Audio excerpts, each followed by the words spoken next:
ये किताब कर रहे थे हम, इसके हमने 14 लेक्चर कर लिए हैं ऑलरेडी। लास्ट क्लास जो थी, ये प्लेलिस्ट है हमारी वेटनरी ऑफिसर के मोस्ट इम्पोर्टेंट एमसीक्यूज जो 2025 में एसपीएससी में पेपर आया था। ये मैंने एक एक क्वेश्चन यहाँ से दिखाया है जिस सीक्वेंस से हमने किया है, जिन्होंने शुरू से टच किया है। तो सब 17 से 18 क्वेश्चन आउट ऑफ 30 क्वेश्चन यहाँ से आए थे। और सारे मैंने दिखाए हैं यहाँ पे, जैसे जैसे हमने पढ़े हैं। सही है। तो इसलिए मेरा ये एम था कि इस किताब को एनी हाउ खत्म करवाएं, क्योंकि ये अभी जो एग्जामिनर है उसके जो है ना नजरों में मौजूद है ये किताब। तो इसके क्वेश्चन यहाँ तक हमने किए थे 29 तक। यहाँ पे लास्ट क्लास जो हमारी थी ईद से पहले के जो है ना, सॉरी 28 तक किए थे। ओव्यूलेशन इन मेयर में टाइम ये पढ़ा था। 29 से आज शुरू करेंगे। ये शायद हो सकता है लास्ट क्लास हो इसकी, फिर ये किताब खत्म हो जाए। Which of the following is necessary for ovulation. Ovulation के लिए पूछ रहा है क्या चीज नेसेसरी होती है। ऑप्शन देखें थे। High progesterone blood progesterone level, pre ovulatory LH surge, low blood oestrogen level, none of these. तो यहाँ पे एमसीक्यू इसने दिया हुआ है, आपने याद रखना है ओव्यूलेशन के लिए क्या चीज नेसेसरी होती है। जब ओव्यूलेशन होती है तो सडन राइज होता है लेट्यूनाइजिंग हार्मोन, जिसको कहा जाता है एलएच हार्मोन। ठीक है। एलएच हार्मोन जैसे रिलीज होता है या इंक्रीज होता है तो इससे फॉलिकल्स जो बने हुए होते हैं एफएसएच के, वो रेप्चर हो जाते हैं। oocytes वगैरह जो होते हैं वो रिलीज हो जाते हैं और कार्पस ल्यूटम की फॉर्मेशन हो जाती है। और यही जो है ना नेसेसरी होता है किसके लिए, या असेंशियल होता है फॉर ओव्यूलेशन इन जो है ना एनिमल्स। प्रोजेस्टेरॉन लेवल ज्यादा होगा तो प्रोजेस्टेरॉन लेवल क्या करता है, इनहेबिट करता है ओव्यूलेशन को, क्योंकि वो प्रेगनेंसी को मेंटेन करता है, ओव्यूलेशन को नहीं। तो I think so next question भी यही है कि what which of the following inhabits the ovulation. Ovulation को कौन सी चीज इनहेबिट करती है, रोकती है। क्या सेम ऑप्शन दिए हुए हैं। High progesterone, pre ovulatory LH surge, high blood oestrogen level, high blood glucose level तो होगा नहीं। ईस्ट्रोजन भी आपको पता है कब होता है, जब ईस्ट्रेस वाला फेस होता है तब ज्यादा होता है। तो ओव्यूलेशन के टाइम ये ईस्ट्रोजन होनी चाहिए। बट ब्लड प्रोजेस्टेरॉन लेवल जो होती है, जो है ना, ये इनहेबिट करती है ओव्यूलेशन को। ये आपने याद रखना है। ठीक है। ओव्यूलेशन जैसे होता है उसको एलएच हार्मोन क्या करवाता है, जो है ना स्टिमुलेट करवाता है, बट प्रोजेस्टेरॉन उसको इनहेबिट करवाता है। ये आपने याद रखना है। सप्रेस करता है प्रोजेस्टेरॉन किसको, गोनाडोट्रोपिन हार्मोन को, जिससे एलएच हार्मोन होता है उसकी सर्ज जो होती है वो प्रिवेंट हो जाती है, या ल्यूटल फेज शुरू हो जाता है, मेंटेन करता है उसको, जिससे ओव्यूलेशन फिर दोबारा नहीं होती है। तो बस ये सिंपल ही क्वेश्चन था, ये आपको आ रहा भी होगा, ये आपने याद रखना है, ये पेपर में वैसे आ सकता है। ठीक है। उसके बाद क्वेश्चन क्या है कि placentomes are formed by the fusion of, किससे बनते हैं, ये भी क्वेश्चन आप सबको क्लियर होगा। मैटरनल करनकल्स एंड फीटल कोटिलिडन, इनसे बनते हैं प्लेसेंटोम्स। जो इंपॉर्टेंट इंपॉर्टेंट है वो करवा रहा हूँ, सारे नहीं करवा रहा हूँ। उसके बाद क्वेश्चन आपने कौन सा याद रखना है, व्हाट टाइप ऑफ प्लेसेंटाइन का, ये तो बहुत ज्यादा डिस्कस किया हुआ है थ्योरी के क्लासेस में भी, जब रिप्रो पढ़ा था उसमें भी बताया था। काऊ में कौन सी होती है, डिफ्यूज, जोनरी, डिस्क्वाइट, कोटिलेडनरी प्लेसेंटा जो होती है ये इनमें होती है, काऊ में। सही हो गया।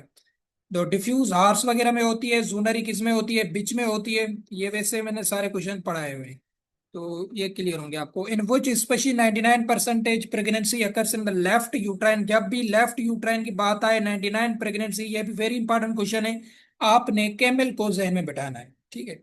कैमल में 99% प्रेगनेंसी कहाँ पे होती है, left side of uterine horns होती है, ये आपने याद रखना है। ठीक है। ये क्वेश्चन वेरी इंपॉर्टेंट है वैसे। ठीक है। प्रेगनेंसी मतलब किसी भी यूट्राइन होर्न में हो सकती है, बट कैमल में स्ट्रांग प्रेफरेंसेस दी जाती है लेफ्ट होर्न को। ठीक है।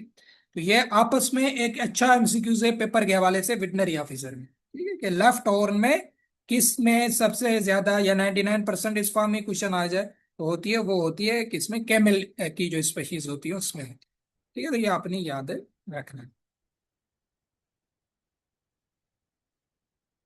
फर्स्ट स्टेज ऑफ पार्चुरेशन, ये भी हमने थ्योरी में डिटेल में पढ़ी हुई है। पार्चुरेशन क्या होती है, उसके डिफरेंट स्टेजेस बताए हैं, इसके पास पेपर में जो क्वेश्चन आए हैं वो भी दिखाए हुए हैं ऑलरेडी। थ्योरी में मैंने बहुत एडवांस लेवल तक पढ़ाया हुआ है, यहाँ पे जस्ट प्रैक्टिस है आपकी। The first stage of parturition क्या है, dilation of cervix, fixing of cervix, twisting of cervix, dilation of uterus. तो फर्स्ट स्टेज कौन सी होती है, डायलेशन ऑफ सर्वेक्स। ठीक हो गया। Expulsion of foetus is the second stage of parturition, ये रिवाइज करवा रहा हूं। और जो फीटल मेम्ब्रेन होती है, प्लेसेंटा होती है, उसकी एक्सपल्शन को थर्ड स्टेज ऑफ पार्चुरेशन कहा जाता है। सही हो गया। ये ऑलरेडी हम पढ़ चुके हैं, क्वेश्चंस वगैरह क्लियर होंगे वो। फर्स्ट स्टेज आपने याद रखनी है, सर्वेक्स की जो डायलेशन होती है उसको कहा जाता है। ये भी क्वेश्चन थोड़ा सा इंपॉर्टेंट है, आपने याद रखना है, in which phase of oestrus cycle uterus is prone to infection. ठीक है, कौन से ईस्टर साइकिल के फेस में यूट्रस जो होता है जिसमें इन्फेक्शन के ज्यादा चांसेस होते हैं। या आपने याद रखना है, ऑप्शन क्या है, प्रो ईस्ट्रस है, ईस्ट्रस है, मेट ईस्ट्रस, डाई, ये चार फेसेस होते हैं, आप सबको पता है। तो आपने याद रखना है, जो डाई ईस्ट्रस वाला फेस होता है जो सबसे बड़ा होता है, ये आपको वैसे थ्योरी में तो मैंने बढ़ाया हुआ है, यहाँ पे आपको बता रहा हूँ, जहाँ पे प्रोजेस्टेरॉन हार्मोन की जो है ना वो सबसे ज्यादा पाया जाता है। ठीक है, अगर क्वेश्चन आ जाए कि कौन से फेज में प्रोजेस्टेरॉन सबसे ज्यादा पाया जाता है, डायस्ट्रस में, और इसमें कार्पस ल्यूटियम बिल्कुल मेच्योर हो चुका होता है डायस्ट्रस में। ठीक हो, तो इसमें क्या होता है, जब प्रोजेस्टेरॉन की लेवल ज्यादा होती है तो यूट्रस रिलैक्स होता है, क्या होता है, रिलैक्स होता है, और रिलेटिवली क्लोज भी होगा। तो लोकल जो इम्यूनिटी के चांसेस होते हैं ना वो कम होते हैं, इससे क्या होता है, यूट्रस में इन्फेक्शन के चांसेस ज्यादा बढ़ जाते हैं। सही हो गया। तो ये ऑप्शन आपने याद रखनी है, ये जब भी क्वेश्चन आ जाए कि ईस्टर साइकिल में सबसे ज्यादा यूट्रस में इन्फेक्शन का खतरा किस फेस में होता है, वो होता है डाई ईस्ट्रस में। इसकी वजह तो मैंने बता दी, तो क्योंकि सब्जेक्टिव पेपर है नहीं जो वजह आपसे पूछे, आपसे इसी फॉर्म में डायरेक्ट एमसीक्यूज पूछ सकता है, तो आपने ये याद रखना। ठीक है, तो ये एमसीक्यूज भी अच्छा था एक। उसके बाद क्या चीज आपने याद रखनी है, वही second stage of parturition, expulsion of foetus होती है, ये मैंने बता दिया। Expulsion of placenta third stage होती है, तो ये आपने याद रखना है। उसके बाद कौन सा क्वेश्चन है,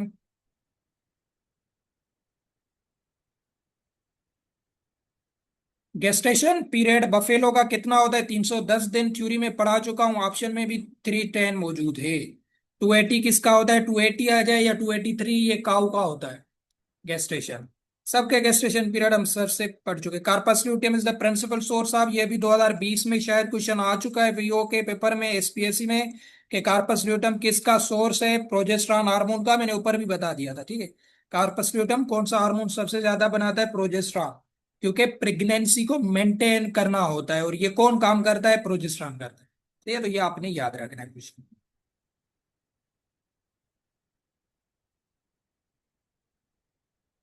तो ये आपने क्वेश्चन देखना है।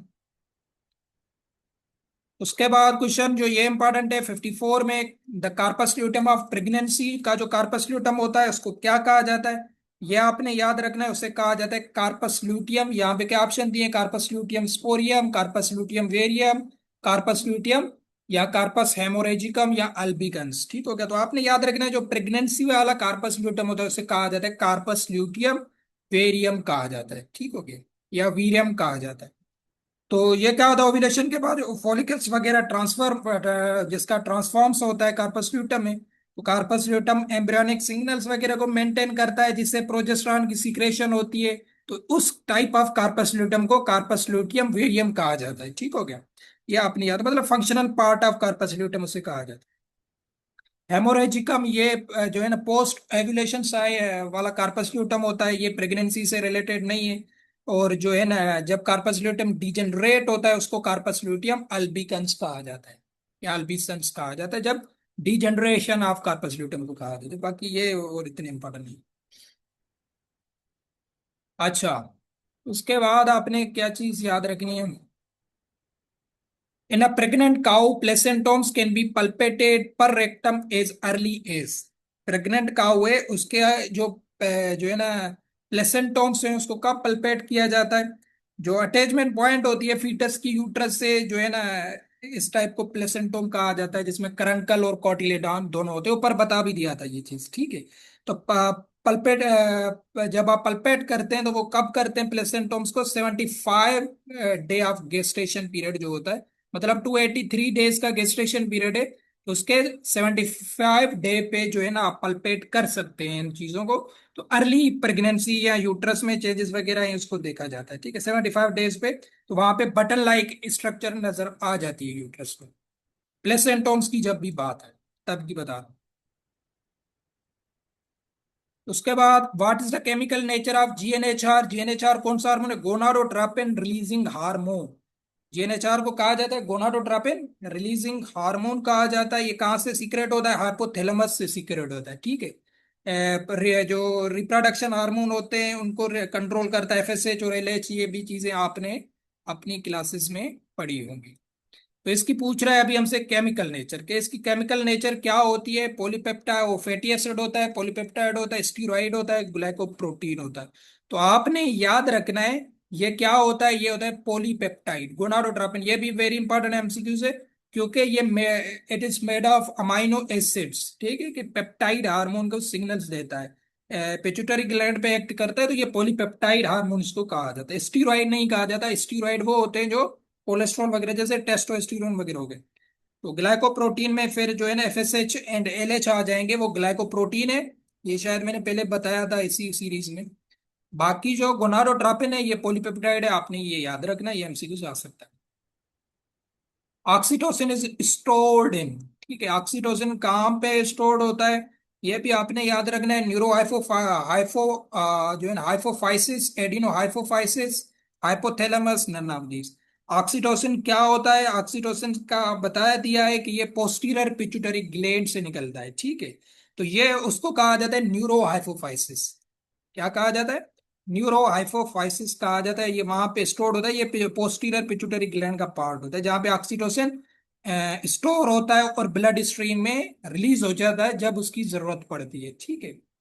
तो उसके बाद एडिनो हाइपोफाइसिस तो वो नहीं करता है। हाइपोथैलेमस तो प्रोड्यूस करता है बट स्टोर नहीं करता। तो स्टोरिंग का जब भी पूछा जाए, और ये क्या करता है यूट्रस में? ऑक्सीटोसिन मिल्क लेट डाउन, इसे बहुत ज्यादा एमसीक्यूज मैंने बता दिए ऑक्सीटोसिन से ऑलरेडी काफी दफा। उसके बाद 62 in which germ layer of embryo internal reproduction organs develop. कौन से लेयर में रिप्रोडक्टिव ऑर्गन्स बनते हैं एम्ब्रियोनिक डेवलपमेंट में? तो रिप्रोडक्शन की बात हो रही है तो ये आपने याद रखना है। ये वैसे मैंने बताया हुआ है शायद मेडिसिन में या कहीं पे, मिजोड्रम ऑप्शन आपने याद रखना है। जो मिजोड्रम होता है इसमें इंटरनल रिप्रोडक्टिव ऑर्गन्स डेवलप होते हैं, जैसे ओवरीज हो गए, testis, uterus, oviduct, accessory gland, सारे ये मिजोड्रम में होते हैं। एक्टोडर्म में नर्वस ग्लैंड की जब भी बात है या नर्वस सिस्टम की जब भी बात है, उसका पूछे कि कौन सा ऑर्गन इन्वॉल्व होता है, तो वो एक्टोडर्म होता है, ठीक है, नर्वस सिस्टम। एंडोडर्म में कौन सा होता है? Digestive system. ये रिवाइज करवा रहा हूँ। और रिप्रोडक्टिव सिस्टम पूछा जाए तो वो मिजोडर्म में होता है। ये आपने याद रखना।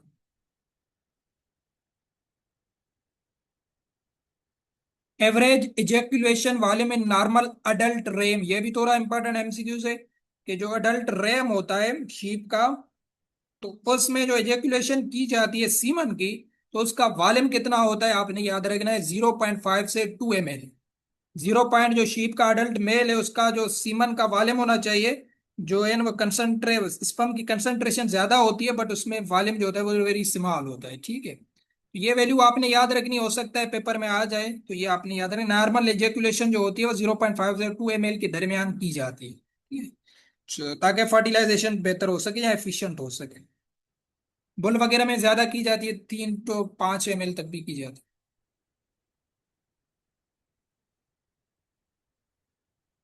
अच्छा, absence of sperm in semen. Semen में अगर एब्सेंस ऑफ स्पर्म से ये बात समझ नहीं आ रही, आपने एमसीक्यू से टर्मिनोलॉजी पूछी हुई है क्या है? क्या कहा जाता है? एजोस्पर्मिया, हेमोस्पर्मिया, एनस्पर्मिया, ओलिगोस्पर्मिया, ठीक है। तो ये आपने याद रखना है किससे कहा जाता है? एजोस्पर्मिया। मैंने काफी दफा बताया जब एब्सेंस का वर्ड आ जाए, नॉट का वर्ड आ जाए टर्मिनोलॉजी में, आपने वो ऑप्शन देखना है जिसमें ए लगा हुआ हो। ए का वैसे मतलब होता है नॉट, ठीक है। बाकी बात सेम होगी, जैसे स्पर्मिया स्पर्म्स हो गए, सीमन में azoospermia means absence of sperms को कहा जाता है, ठीक है। मतलब कंटेंट जीरो स्पर्म सेल्स जब सीमन में होते हैं तो उसको कहा जाता है एजो स्पर्मिया। चलो आपने ये याद रहे, ए मींस एब्सेंट, जो मींस स्पर्म सेल्स इन कंसेप्ट है, ये स्पर्मिया स्पर्म्स इन सीमन, इस तरीके से तोड़ सकते हैं इसको, ठीक है। ये एन स्पर्मिया स्टैंडर्ड टर्म नहीं है जो है ना मेडिकल के हवाले से, ये आपने नहीं करना है। एजो स्पर्मिया आपने याद रखना है। उसके बाद सेमिनल वेसिकल्स और आगे क्या पूछा है? Absent in dog and cat, present in dog and cat, absent in cattle, absent in horse. ये भी एमसीक्यूज आपने याद रखना है। थ्योरी में हमने डिटेल में पढ़ा था। सेमिनल वेसिकल्स क्या होते हैं? जो न्यूट्रिएंट देते हैं सेमन को, कि in the form of fructose, ये भी एमसीक्यूज बताया था। अगर पूछ ले किस फॉर्म में ये न्यूट्रिएंट्स देते हैं, फ्रक्टोज एनर्जी देते हैं सीमन को, ठीक है, ताकि उसकी मोटिलिटी ज्यादा हो सके, सर्वाइवल ज्यादा हो सके, ये सेमिनल वेसिकल्स का फंक्शन होता है। ठीक है, तो ये एब्सेंट होती है डॉग एंड केट में। ये एमसीक्यूज याद रखना है आप। ठीक है, absent in dog and cat दोनों में ये एब्सेंट होते हैं।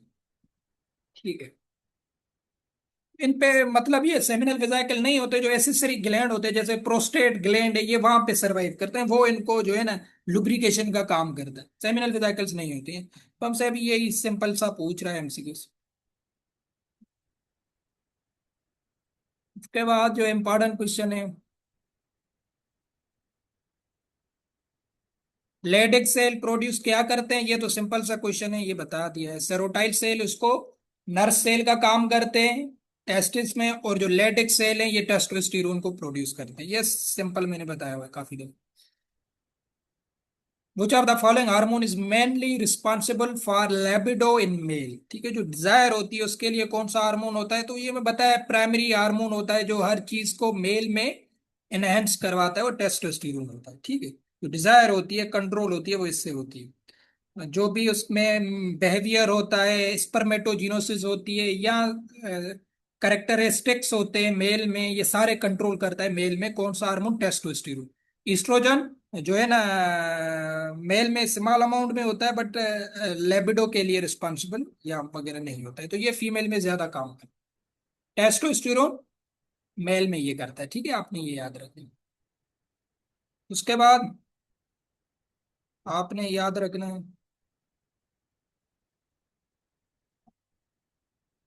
केमिकली टेस्टोस्टेरोन कौन सा है। ये शायद मैंने ऊपर एमसीक्यूज बता रहा था, तो शायद वहां पे बताया था। टेस्टोस्टेरोन क्या है, glycoprotein polypeptide fat steroid hormone होता है टेस्टोस्टेरोन। ठीक है, टेस्टोस्टेरोन लिपिड ड्राइव्ड हार्मोन होता है, कोलेस्ट्रॉल से बना हुआ होता है। तो ये किस में, किस कैटेगरी में आता है, स्टीरॉइड कैटेगरी में आता है। तो ये आपने याद रखना जब भी पूछा जाए स्टीरॉइड में आता है। तो उसके बाद क्वेश्चन नेक्स्ट जो आपने याद रखना है,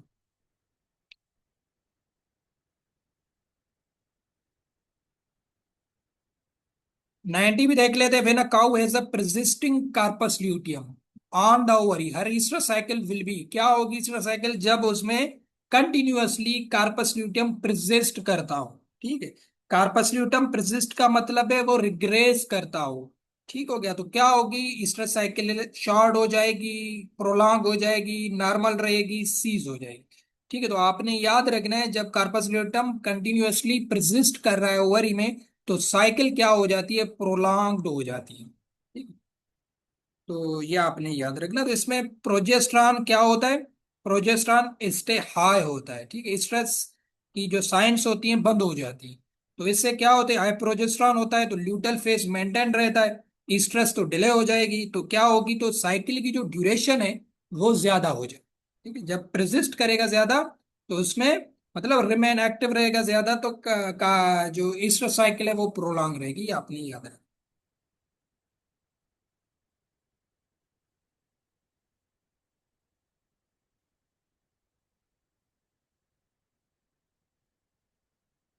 In cattle, persistent carpus luteum is mostly present due to embryonic loss before implantation, pyometra, use of PGF12 for regular estrous cycle। तो यहाँ पे भी यही बात कर रहा है, कार्पस ल्यूटम जो नॉर्मली जो है ना यूट्राइन में जो PGF12 वगैरह होता है, उसके बाद कार्पस ल्यूटम क्या करता है, रिग्रेस करता है। तो यहाँ पे क्या कर रहा है, फिर प्रेसिस्ट कर रहा है। तो प्रेसिस्ट करेगा कार्पस ल्यूटम तो क्या चीज करवा सकता है, आपने याद रखें, क्योंकि डायस्ट्रस का फेस है ना, तो इन्फेक्शन के भी ज्यादा चांसेस हैं, ऊपर हम डिस्कस कर चुके हैं। तो पायोमेट्रा ज्यादा हो सकता है, यूट्रस विल बी इन्फेक्टेड। ठीक है, पीजीएफ की जो रिलीज होता है वो ब्लॉक हो जाता है, कार्पस ल्यूटम रिग्रेस भी नहीं कर पाता, प्रोजेस्ट्रॉन की लेवल ज्यादा होती है। तो प्रोजेस्ट्रॉन ज्यादा होगा तो प्रेसिस्टिंग होगी कार्पस ल्यूटम की, इसमें इन्फेक्शन के ज्यादा चांसेस होते हैं, और उसको कहा जाता है पायोमेट्रा इन यूट्रस, पस इन यूट्रस हो गई, सिंपल ही। ठीक है, ये आपने याद रखना। बाकी ऐसा सच इसमें और कोई कंसेप्ट नहीं है।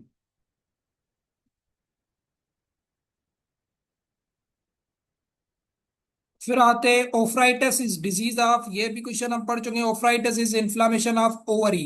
ठीक है, ये सिंपली मैंने बताया हुआ है, डिस्कस किया हुआ है, इन्फ्लामेशन पैथो में भी डिस्कस किया था, ऐसे वैसे भी डिस्कस किया हुआ है। ठीक है। The dissection of foetus in uterus is termed as, जब डायसेक्शन की जाती है यूट्रस में तो उसको क्या टर्मिनोलॉजी दी जाती है? Fetotomy, embryotomy, C section, none of these. तो सिंपल क्वेश्चन है, ये आप सबको पता होगा।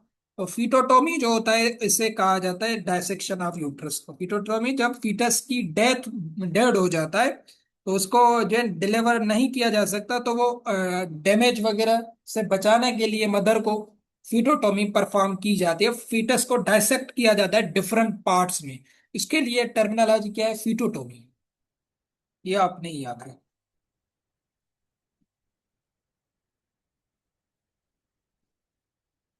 उसके बाद आपने क्या क्वेश्चन याद रखना है कि in which species uterine torsion is a common problem. ये भी अच्छा खासा एमसीक्यूज है जो आपने जो है ना याद रखना है कि किस स्पीशी में यूट्राइन का जो टोर्शन होता है ये ज्यादा पाया जाता है। ठीक है, तो ये आपने क्वेश्चन, इसका आंसर क्या होगा? इसका ऑप्शन में क्या दिया है? बोवाइन है, ओवाइन है, केनाइन है, अक्वाइन है। ठीक है, तो कौन सा होता है? वो होता है बोवाइन। बोवाइन में जो यूट्राइन टॉर्शन होता है, ये ट्विस्टिंग होती है जो है ना, नॉर्मल डिलीवरी को ब्लॉक करती है, ये सबसे ज्यादा देखा जाता है, मतलब केटिल में। सिंपल सी बात है, तो ये भी क्वेश्चन आपसे पूछ सकता है जो है ना, क्वेश्चन पेपर के हवाले से। उसके बाद जो है ना, eight which stage of pregnancy uterine torsion usually occurs. ये भी थोड़ा इंपॉर्टेंट है, इससे रिलेटेड ही क्वेश्चन है, तो ये भी हम डिस्कस कर लेते हैं। तो कब होती है यूट्राइन टॉर्शन, कब होता है, कौन से फेस ऑफ प्रेगनेंसी में होता है? ऑप्शन क्या है? Near parturition, during second trimester, during first trimester, immediately after parturition. Parturition तो आपको पता है ना, डिलीवरी या फीटस को कहा जाता है। तो यूट्राइन टॉर्शन क्या होता है? फीटस जब लार्ज हो जाता है, हैवी हो जाता है, या वो जो है ना लाई डाउन कर जाता है फ्रीक्वेंटली, तो ये तब होता है जब पार्चुरेशन बहुत ही नजदीक होती है। ये ऑप्शन सूटेबल है यहाँ पे, नियर पार्चुरेशन। ठीक है, कब नियर पार्चुरेशन यूट्राइन टोर्शन किया जाता है। ठीक है, तो ये आपने याद रखा। उसके बाद ऑप्शन क्या है कि the most common foetal cause of boy dystocia. Dystocia में आप सबको क्लियर है क्या होती है? इसका मोस्ट कॉमन जो है ना फेटल काज पूछा है, तो क्या ऑप्शंस दिए हुए हैं देख लेते हैं। Lateral deviation of head, flexion of limb, transverse presentation, posterior longitudinal presentation. तो वो एंड डायस्ट्रोफिया में कैटल में मोस्ट फ्रीक्वेंटली फीटल की माल प्रेजेंटेशन हो जाती है। ठीक है, हेड जो टर्न करता है ना, वो टर्न करता है साइड को, जिसको कहा जाता है लेटरल डेविएशन ऑफ हेड। ठीक है, तो ये फेटल काज होता है बॉय एंड डायस्ट्रोफिया का। मतलब head turn into the right side या इधर साइड, तो उसको कहा जाता है लेटरल डेविएशन ऑफ हेड। ठीक है, तो लॉन्ग फीटल की नेक होती है कैटल में, वो लेबरिंग के दौरान ऑब्स्ट्रक्शन वगैरह आ जाती है। तो ये इसकी जो है ना मोस्ट कॉमन काज है, तो ये भी पेपर के हवाले से आ सकती है, बता दिया। उसके बाद क्वेश्चन 110 क्या है, ये थोड़ा सा इंपॉर्टेंट है। Wry neck is more common, very important question है ये वाला, एमसीक्यू वेरी इंपॉर्टेंट है। व्राई नेक किस में पाया जाता है? आपने सिंपल याद रखना है, ये देखा जाता है अक्वाइन स्पीशीज में, हॉर्सेस में। यहाँ आपको ऑप्शन में वो मेर दे देगा, मेर आपने याद रखना है। मेर दे दे, अगर पूरी स्पीशी पूछता है तो एक्वाइन की जो स्पीशी है उसमें व्राई नेक पाया जाता है। अभी ये क्या होता है? टॉर्टिकोलिस इसको कहा जाता है। मतलब neck bend into one side, head tilt होता है। ठीक है, नॉर्मल मूवमेंट्स डिफिकल्ट होती है, इसको कहा जाता है फ्राई नेक कंडीशन। ये ज्यादातर पाई जाती है हॉर्सेस में, जब उसमें मस्कुलो स्केलेटल एबनॉर्मलिटीज होती है। ठीक है, यहाँ सर्विकल मसल्स में कोई इशू होता है, डिफॉर्मिटीज पाई जाती है, उसमें पाया जाता है। तो आपने ज्यादा डिटेल में नहीं जाना है, ये दो वर्ड्स याद रखने हैं, व्राई नेक कंडीशन। ठीक है, व्राई नेक किस में पाई जाती है? अक्वाइन में पाई जाती है, ये आपने याद रखना। High incident of repeat breeding within 25 to 30 days after service in cattle herd is commonly due to the brucellosis, campylobacteriosis, trichomoniasis और उसके बाद जो है ना साल्मोनेलोसिस। अच्छा, यहाँ पे आपने याद रखना, जो रिपीट ब्रीडिंग सिंड्रोम होते हैं केटल में, ये कब देखे जाते हैं? 25 से 35 दिन के दरमियान देखे जाते हैं, मतलब अर्ली एम्ब्रियोनिक लॉस हो रही है। ये कोई वेंडरल डिजीज है वो करवा रही, ठीक है। तो यहाँ पे जो बेस्ट सुटेबल ऑप्शन है वो है कंपाइलोबैक्टीरियोसिस। ठीक है, कंपाइलोबैक्टीरियोसिस अर्ली एम्ब्रियोनिक मोटिलिटी करवाता है, वेंडरल डिजीज है, ये हमने डिस्कस भी की हुई है। ब्रूसलोसिस क्या है, ये लेट अबॉर्शन करवाती है, रिपीट ब्रीडिंग में जो है ना ये इन्वॉल्व नहीं होती। Trichomoniasis can also cause repeat breeding but irregular cycles हो या स्पेसिफिक टाइम नहीं होता, वो शुरू में ही इससे भी पहले वो करवा देता है ट्रैकोमोनियासिस, अर्ली में, ठीक है। बट ये जो इसने नंबर दिया हुआ है इसके मुताबिक जो होगा वो होगा कंपाइलोबैक्टीरियोसिस, ये आपने याद रखना है। फॉर कंट्रोलिंग कंपाइलोबैक्टीरियोसिस इन कैटल क्या करेंगे, वेरी इंपॉर्टेंट एमसीक्यूज है, सिंपली याद रखना है, यूज ओनली एआई, आर्टिफिशियल जो इंसेमिनेशन है इससे इससे प्रिवेंट कर सकते हैं कंपाइलोबैक्टीरियोसिस। सिंपली याद रखना है, कभी कभी आता है एआई से, आर्टिफिशियल इंसेमिनेशन से कौन सी डिजीज को कंट्रोल किया जाता है, तब भी आपने ये याद रखना है, विब्रोसिस भी इसको कहा जाता है कंपाइलोबैक्टीरियोसिस, ठीक है। ये आपने याद रखना है, जल्दी करवा दो क्योंकि मुझे ये खत्म करवाने, ताकि जो है ना पूरा कर पाया। इन्फ्लामेशन ऑफ टेस्टिस ऑर्काइटस, ये तो आप सबको पता, सल्पंजाइटिस किसको कहा जाता है ये भी आप सबको पता है, बताने की जरूरत नहीं, ये सारी इन्फ्लामेशन में मैंने बताए हुए। 10 मिनट बचे हैं, इसमें हमने जो इम्पोर्टेंट एमसीक्यूज हैं और करवा देता। तो क्रोमोसोम नंबर से डोमेस्टिक कैटल की बात आई, स्पेशी बोस इंडिकस दे, बोर्ड टॉरस दे, कुछ भी दे दे, बस आपने कैटल का वर्ड देख लिया, आपको पता है 60 होते हैं, 60 करना है, ठीक है, ये आपने याद रखना है। उसके बाद an artificial insemination in cattle, the semen is deposited in, कहाँ पे की जाती है, वजाइना, वेस्टिब्यूल्स, एक्सटर्नल ओस, बॉडी ऑफ यूट्रस। तो बॉडी ऑफ यूट्रस में जो है ना इन कैटल में जब सीमन जो है ना पास की जाती है थ्रू सर्वेक्स, तो डिपॉजिट की जाती है यूट्रस, बॉडी ऑफ यूट्रस में, ठीक है, ये भी आपने याद रखना है। उसके बाद कौन सा एमसीक्यू है,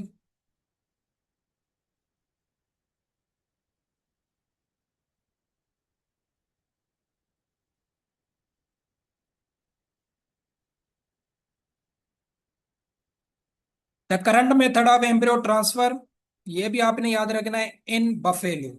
ये थोड़ा एमसीक्यूज इंपॉर्टेंट है, पेपर में आ सकता है कि कौन सा मेथड जो है ना बफेलो में करंटली यूज किया जाता है एम्ब्रियो ट्रांसफर के लिए। ऑप्शन क्या है, trans cervical, trans abdominal, through laparotomy, through laparoscopy. तो आपने याद रखना है ट्रांस सर्विकल मेथड जो होता है ये बफेलो में, ये मॉडर्न टेक्निक्स होती हैं, ये सर्जिकली नहीं है, सेफ रिपीटेबल होती है, फील्ड में यूज किया जाता है, मतलब एम्ब्रो को पास किया जाता है थ्रो सर्विक्स, कैथेटर वगैरह यूज किया जाता है, ठीक है, इसको कहा जाता है ट्रांस सर्विकल मेथड। तो ये करंटली बफेलो में ज्यादा यूज किया जाता है ड्यूरिंग एम्ब्रियो ट्रांसफर, सिंपली बात ही खत्म। यहां तक एमसीक्यूज आपने याद रखना है क्योंकि ये पेपर्स में पूछेंगे। Chromosome number in sperm of horse, horse की बात आ गई, फिर आपने पूरी स्टेटमेंट में नहीं जाना है, सिंपली समझना है क्रोमोसोम नंबर हार्स में कितने होते हैं, हम पढ़ चुके हैं, होते हैं 64। बट यहाँ पे इसने पेयर्स में पूछे कितने पेयर्स होते हैं, तो आपको पता है 64 का आधा क्या होगा, जो है ना 32 होगा, ठीक है, 32 हम ऑप्शंस को करेक्ट करेंगे।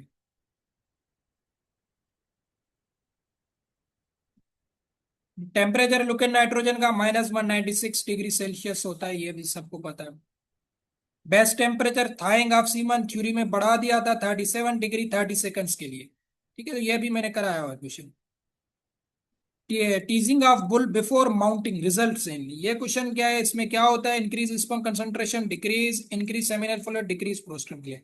मतलब जो अगर बुल को टीज किया जाए, स्टिमुलेट किया जाए बिफोर कलेक्शन ऑफ सीमन, इसका कहने का मतलब ये आपने बुल को टीज कर दिया, तो इसका इफेक्ट क्या होता है, सिंपैथेटिक हार्मोन रिलीज होते हैं। सिंपैथेटिक हार्मोन जब रिलीज होते हैं तो हायर स्पर्म की कंसंट्रेशन, क्योंकि इमरजेंसी रिस्पॉन्स इन्वॉल्व हो जाता है, तो स्पर्म की कंसंट्रेशन ज्यादा हो जाती है ना कि डिक्रीज होती है, तो ये ऑप्शन करेक्ट होगा, इंक्रीज स्पर्म्स कंसंट्रेशन, ठीक है, तो ये आपने याद रखना।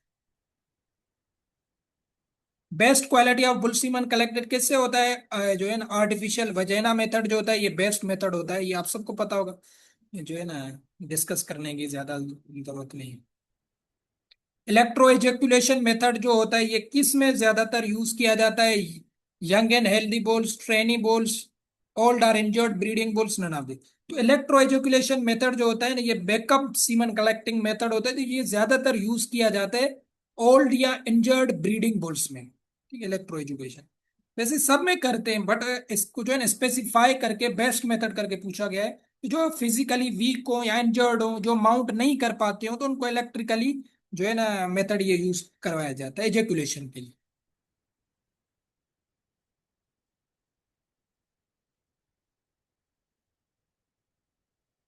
उसके बाद क्वेश्चन कौन सा है?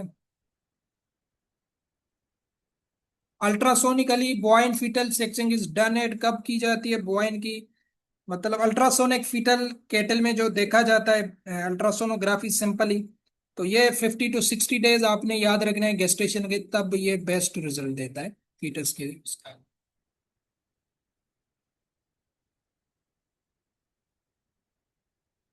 उसके बाद क्वेश्चन कौन सा है ये भी देख लेते हैं।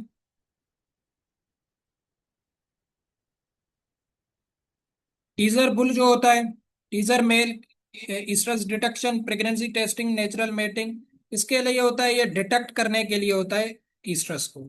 ये भी हम डिस्कस कर चुके हैं already. Which are the following confirmatory sign of heat in cow, cow में सबसे कंफर्मेटरी साइन कौन सी होती है? तो ये भी क्वेश्चन में जो है ना पूछ सकता है पेपर के हवाले से। क्या होता है? Urination, bellowing, stands to be mounted off feet, ये वेरी इंपॉर्टेंट साइन होती है इसमें। कौन सी? स्टैंड टू बी माउंटेड, ये वाली साइन जो होती है ये काउ में ज्यादातर जो कंफर्मेटरी साइन होती है ड्यूरिंग स्ट्रेस। मतलब रेस्टलेस होना, ब्लोइंग, ये सब चीजें होती हैं, बट जब वो माउंट करता है दूसरे एनिमल पे, तो जो इसको कहा जाता है स्टैंडिंग टू बी माउंटेड। तो ये तब देखा जाता है जब cow is in true stress, ठीक है, ओव्यूलेशन नियर होता है, ये आपने याद रखना है। उसके बाद क्वेश्चन क्या है कि on B mode ultrasound image if bone will be, क्या होता है? ब्राइड होता है उसमें, जब बी मूड में अल्ट्रासाउंड किया जाता है। ठीक है, तो ये इतना इंपॉर्टेंट क्वेश्चन नहीं है जिस पे डिस्कस किया जाए। Which of the following is applied for recording of movement of female in heat, very important question है। कौन सा मेथड इंस्ट्रूमेंट यूज किया जाता है? पोडोमीटर। पोडोमीटर जो है वो यूज किया जाता है जब ड्यूरिंग स्ट्रेस जो होती है ना, एनिमल वाक ज्यादा करता है, रेस्टलेस होता है, एक्टिविटी इंक्रीज होती है, तो इस चीज को रिकॉर्ड करने के लिए पोडोमीटर का यूज किया जाता है। तो वो डिटेक्ट करता है स्ट्रेस की एक्टिविटी को, वॉकिंग के बिहेवियर को एनिमल्स में, ठीक है। यहाँ तक ये क्वेश्चंस करते हैं, यहाँ तक ही थे थिरंजोलॉजी के। बाकी जो इसका सेक्शन 2 है, ये वाला एनिमल रिप्रोडक्शन, ये हमने पहली क्लास जो थी उसमें डिस्कस कर लिया था। ये वाला क्वेश्चन जिन्होंने लिया था उन्हें पता होगा। तो ये दोबारा कॉपी पेस्ट है, इसलिए मैं ये नहीं करवा रहा, क्योंकि ये ऑलरेडी हमने डिस्कस किया होगा। ठीक है, क्लियर है? शाबाश, मुझे बताएं कितने बच्चे बचते हैं? एक ही बेटा है भाई।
देव साहब क्लियर है?